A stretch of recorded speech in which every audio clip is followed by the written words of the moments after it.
Hello and welcome to Restore 2022. We're in Numbers 25 and 26.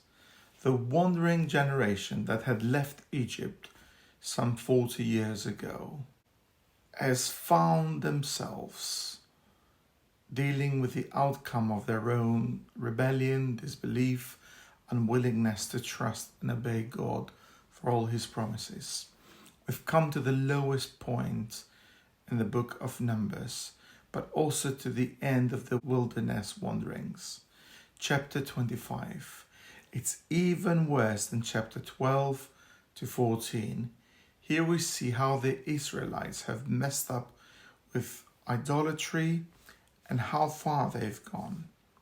Gordon Wenham usefully points out that there are clear parallels in the arrangements of Numbers between the events of Moses and the people of Mount Sinai and the comparison that it does with the people in the plain of Moab. The giving of the law was followed by making and worshipping of the golden calf, and the blessings and the prophecies of Balaam were followed by idolatry and immorality. If you recall from yesterday's Balaam's oracles, with those oracles, God wanted to bless his people and manifest his heart of loyalty towards them.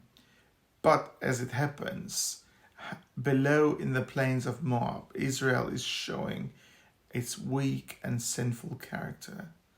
The final verses of chapter 25 tell us that God's command to Moses was to fight against the Midianites and smite them because they were tempting the Israelites to idolatry. Again, Wenham is right to remind us that for Paul, the main point of this story is that Christians should be aware of the dangers of immorality. And like the other stories of judgment from the wilderness, these things, says Paul in 1 Corinthians 10, 6-8, these things became our examples. And then we move on to chapter 26, the second census.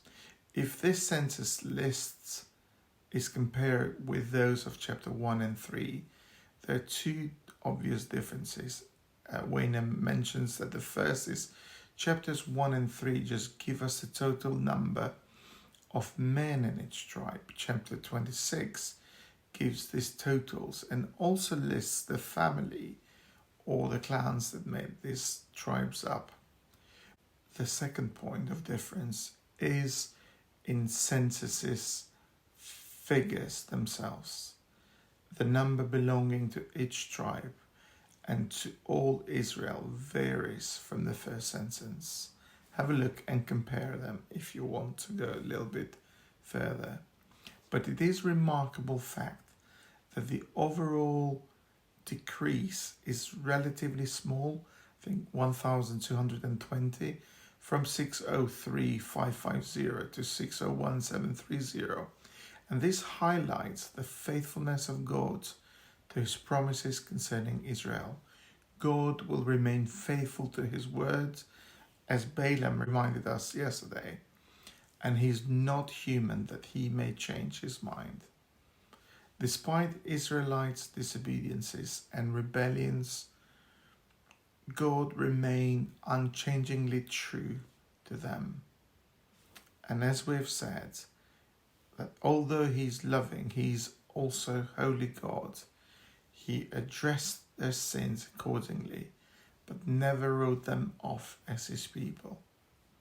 His covenanted promises to the patriarchs, to Abraham, might be delayed by human sin, but they could never be unfulfilled.